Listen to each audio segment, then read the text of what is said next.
This is a new edition of AC35 Daily Update. The 35th America's Cup has truly begun.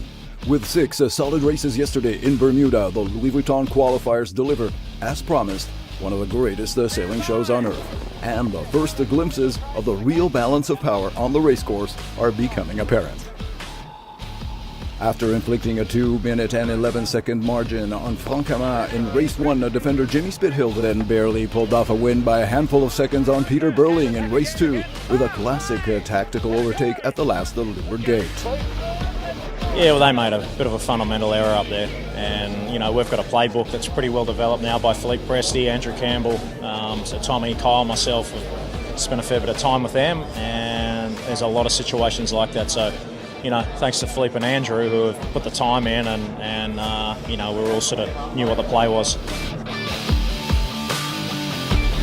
As a sheer human power is now ever more a major concern for handling the AC50, the match of the day also became a much-anticipated systems engineering clash between the hybrid versus full bike-powered AC50 hydraulic systems.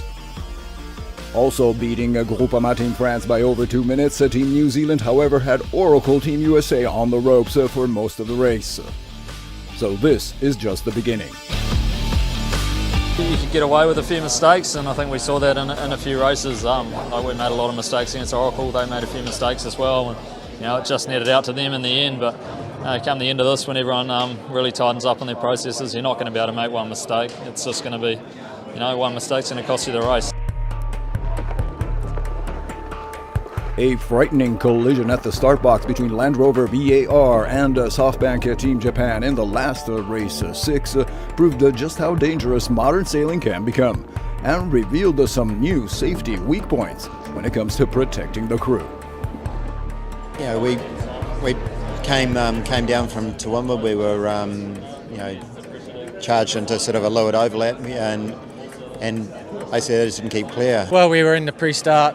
We were coming into the final approach. Japan, Dean Barker, SoftBank Team Japan came in and got an overlap to leeward. They were the right-of-way boat. And then the boat sort of popped up out of the water a bit higher and leeward hull and slid into us, which is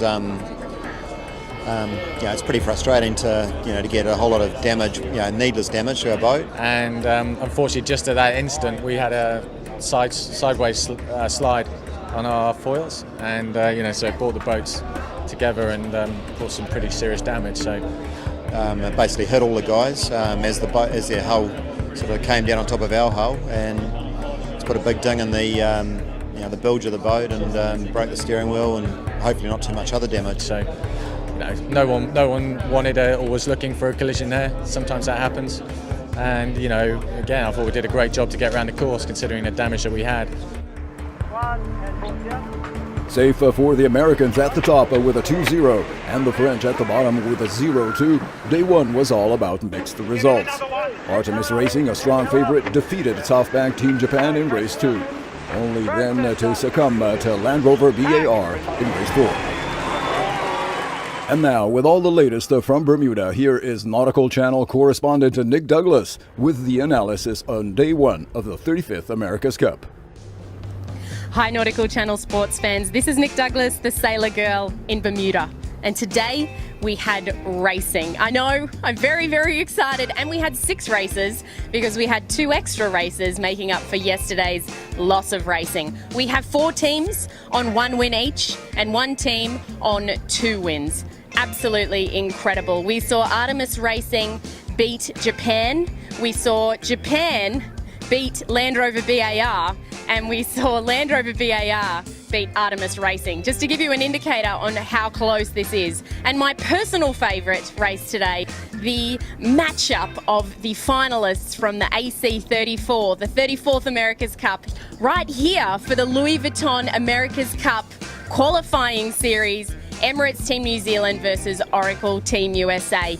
There were lead changes, there was plenty of action, and then we saw Jimmy Spithill take Emirates Team New Zealand past the top mark with a little manoeuvre that we like to call the Spithill. Yes, amongst Australians, that's just what it's called. A little head to winder, and around they went. No penalty against Emirates Team New Zealand, but it was enough for him to take the lead and keep those Kiwis behind him all the way into the finish. I think that one was definitely a moral victory, and we'll see what happens in the coming days as to whether there are any changes made on board. What I have to talk about is the hybrid system on board Oracle Team USA. They're using a combination of the arm grinders, which every single team is using, apart from Emirates Team New Zealand, who are using the cycling grinders. They have 4 cycling grinders on board.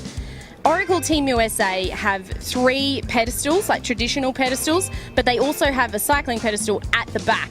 And today we saw Tom Slingsby go from grinding with his arms to going to the back and grinding on a bike-like pedestal at the back behind Jimmy Spithill so that he could look forward and still talk tactics to him.